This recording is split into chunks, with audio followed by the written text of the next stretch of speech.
Welcome back to the With Joey B podcast, 7 ways to become more creative. That's what we're going to go through today, Luke. So yesterday we had a pretty powerful episode, in my opinion, around what's a creative person. We caught Luke on the spot a bit, unpacking how he thinks of his own creativity. It's very striking. Ken Robinson was huge on creativity. He just thought it was such a shame what we've done to people, suppressing this idea that they're creative. There's so much to this. I honestly picked 7 for the episode, very much inspired by a lot of his ideas too. But also my own experience. So I've fused that in. So apologies to anyone who's looking for pure. But honestly, these are just 7. Tomorrow I'll think, fuck, I wish I'd put that in. So that's a disclaimer. This is a bottomless pit, becoming more creative. And Luke, I'll love your feedback on these and maybe how they might be applied to you. The first thing, a really big problem we have in this society where everyone's work can be very visible in terms of podcasts, writing projects, early stage projects. And this is direct from Ken. Criticism too early can kill.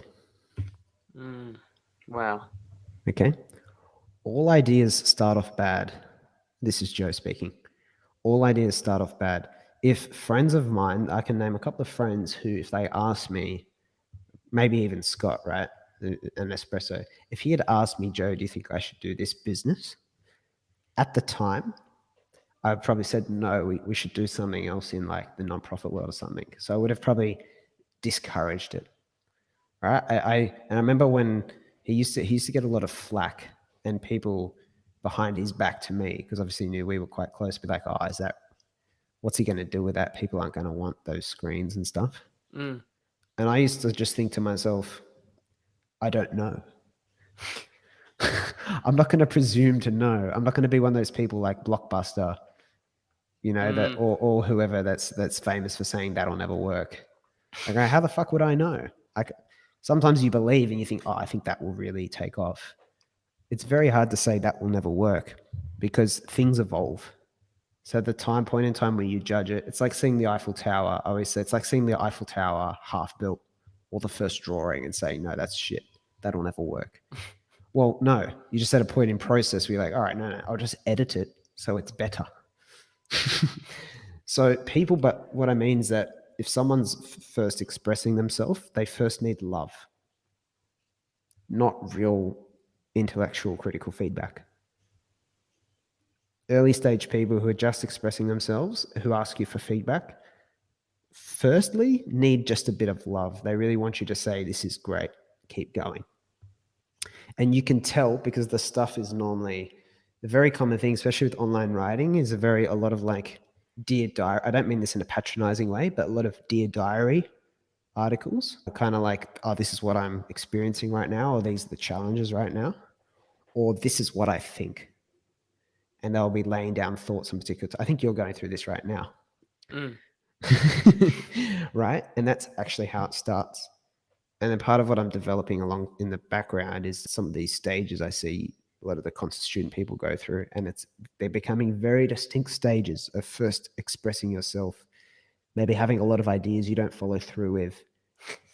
And then you start to refine them. But a lot of people are judging themselves for having bad ideas, things they don't follow through with, and all this stuff.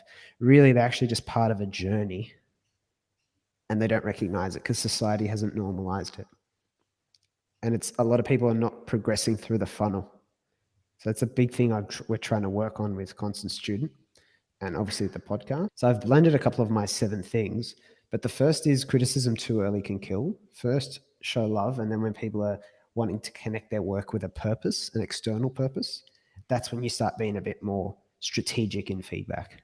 You start to think about, do you need a niche? Do you need to actually keep it broad? And that's when you start to get a bit more practical. But first, just encourage people to build the practice of writing, painting, acting, thinking differently, writing down new ideas, testing business ideas, and treat it like a playground and a sandpit. That's how you foster it. Second is make it through the expression phase.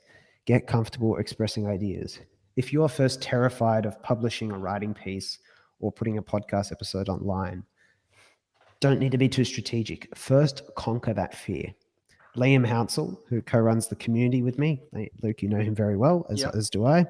When I first met him, was doing a 12 videos in 12 weeks challenge to see if he could generate 12 cool, good YouTube videos in 12 weeks. It didn't really matter what they were about, and I can't even remember what they were about. The beauty was that he did it, and he says to me now, because I used to comment on it every week. I used to comment, "Great video, Liam. Here's some feedback." He goes, "That really helped." He says to me to this day, "That really helped." And then once you've done that, you've got this evidence. Like, oh, I'm creative. Oh, I can do things. You've got this evidence. And then you can build on that to do something maybe a bit more purposeful, intentional, deliberate. But first, just be a child again and enjoy it and be playful. That could be the difference between someone That not could be a difference continuing and between not continuing. that could be a difference between a Steve Jobs and working in a bank for 50 years. It could be the difference between someone saying, "Oh, this might work," getting that little bit of encouragement versus, "Oh, screw this." Yeah, I mean, my friend Robbie, he quotes someone, I can't remember who it was, who always says there are no bad ideas, just early ideas. It's a great point. It's just powerful, which brings me to number 3, more ideas, not less. Plenty of fast experiments. Couple examples. James Dyson vacuum cleaners, 5,217 prototypes before he had the one that worked. Thomas Edison, 10,000 versions of the light bulb before it was the winner. Wow. There's a story about a ceramics class with the teacher, so where you make pottery, ceramics. Teacher put the class in two. This is very famous. Got half the class to create the best quality pottery they could, ceramics. I don't know if there's a difference. This is not my domain expertise. Best quality. He got the other half to focus on quantity. Create as much ceramics as you can. Enough pottery designs, whatever vases, whatever it is.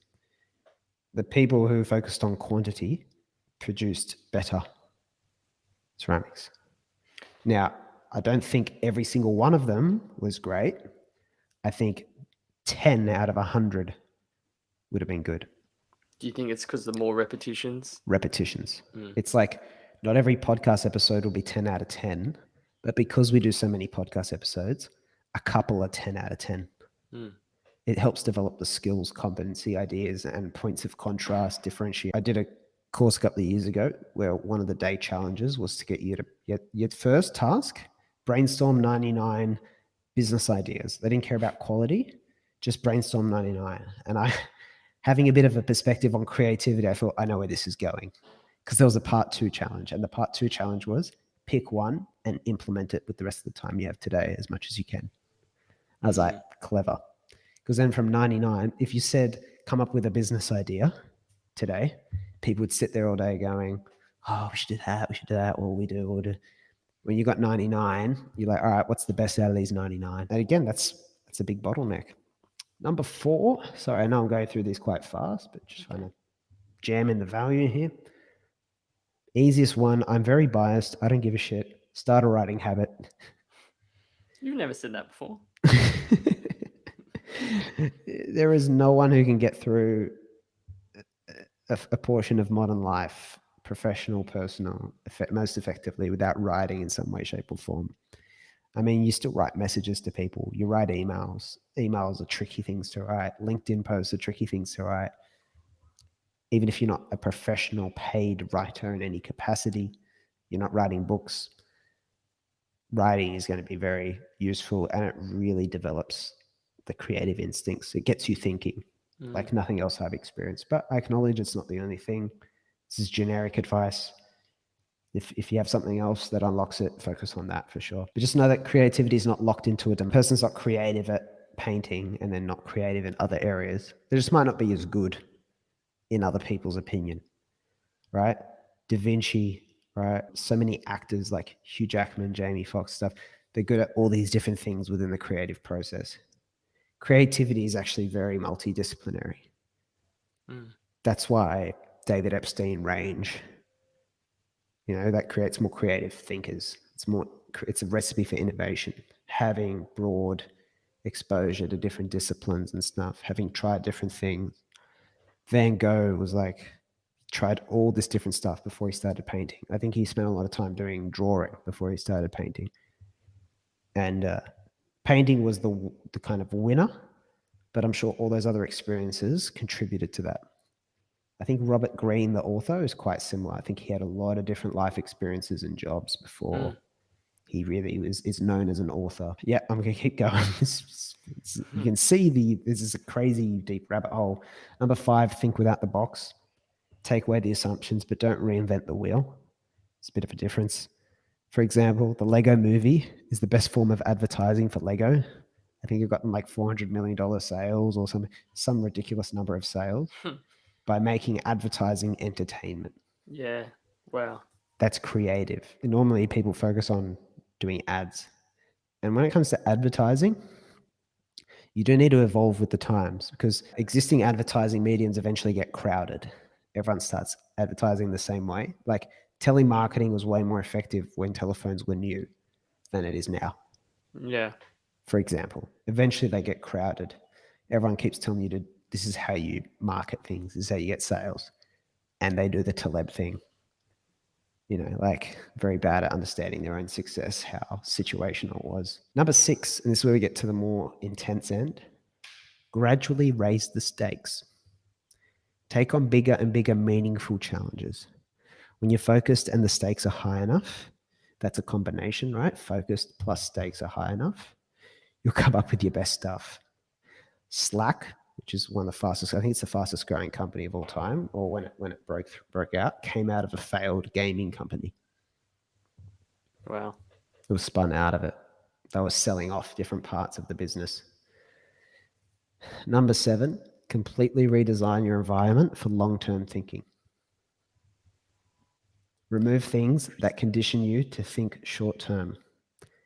Deadlines are short-term. But deadlines also, that might be a bit of a bad one because they can also raise the stakes like in number 6, but exams, very short-term. Social media wires you to think short-term. Having lots of expenses and an expensive lifestyle, lots of bills to pay, lots of subscriptions, got to make this next week, often gets you thinking very short-term. Can also get you thinking long-term though, which is tricky. A lot of fathers in particular, once they have kids, really double down and they're able to focus. So there's like a zone of focus here. Creativity is not just completely horizontal, I guess. There's a vertical focus, direct, like switching on element. But those are very powerful because Jeff Bezos, says that when you're thinking long term, it opens up more possibilities. Like if you're trying to get sales, for example, a month from now, there's only so many avenues you have. But then you have all these other, it would be great if we partnered with this person, for example. It's like you can't partner with someone brand new in a month, but you could probably build that relationship over time. So if you're thinking long term, maximizes the possibilities. And that's why Amazon has so many competitive advantages when it was building its kind of dominance, because everyone was thinking much shorter term, but they had opportunities that they were excluded from. That is very unkind of me to just dump so much, but I do think it's important. Luke, I know you're taking notes. Is there one thing from there that kind of jumps out? If you're latched onto one thing in particular? Criticism too early is massive, just in my mind at least, because Yeah, good you one. really need to develop the repetitions and some form of a competency in what you're doing. Otherwise, if the tendency is to want to be good straight away. Like if you listen to, You want to start at the finish line. yeah, but it's counterintuitive to the reason you're doing it is to, see, but you like to see the progress. So Yeah. I remember listening back to Dom and I's first Podcast. podcast. Oh I'm my sure that God, was painful. very painful. But it was a reference point, and then like even 5 episodes later, we both reflected and said, "Hey, we're getting better at this. At least, even in the way we're speaking, for example, and structuring the conversation to be a bit more knowledgeable about the fact that people are listening, and it's not Yeah, just exactly. us two." Mm-hmm. So if we got criticism if we got criticism on the first episode, probably wouldn't have been great. 100%. So Exactly. that one sticks out. Starting a writing habit as well sticks out. I'm noticing the more that I write, the more that it clarifies my thinking, and also it clarifies, like, just create. I'm using the word clarify a lot, but it sort of allows you to think about certain things in a very different way that you couldn't achieve by being in your own head. Like, for example, today, going through my running week, things weren't going great. Writing about it really helped because you have to put it down on the Notion page. Those are the two things that stick out. Do you have one Oh, that mate, I love them all. can But you think of one that sort of really is top of mind for you, or at the stage I'm at, long-term thinking is a big one. mm, So many things that I think I could do that are great, but I realize that they constrain the creative contribution I can probably make. So, which is a powerful phrase, creative contribution, if people want to unpack what that means to them.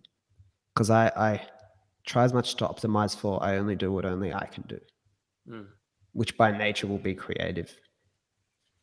Because if yep, only I can do it, I think to me that's the definition of creativity. I think it's this incentive structure that's been put in us by nature to realize a unique contribution for the benefit of self and others. It kind of like that quote a couple of episodes ago about different parts and everything, and also what was it, like the present, like live now in the present, but a better future for all is a big one. And on creativity and volume and stuff, I realized this is our 251st episode. So yesterday I forgot was actually the 250 milestone.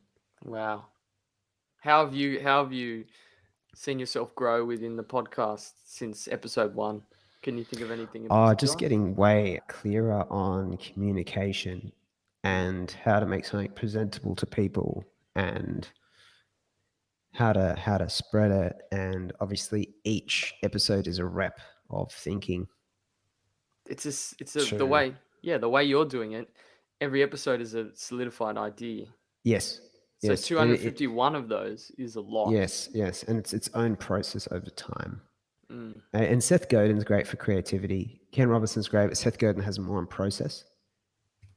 I think that's one of his biggest ideas.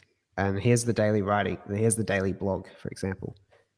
He's trying to take my flame with the daily podcast. Here's his daily blog. Good luck, Seth. But it's that's I think his latest book was called The Practice.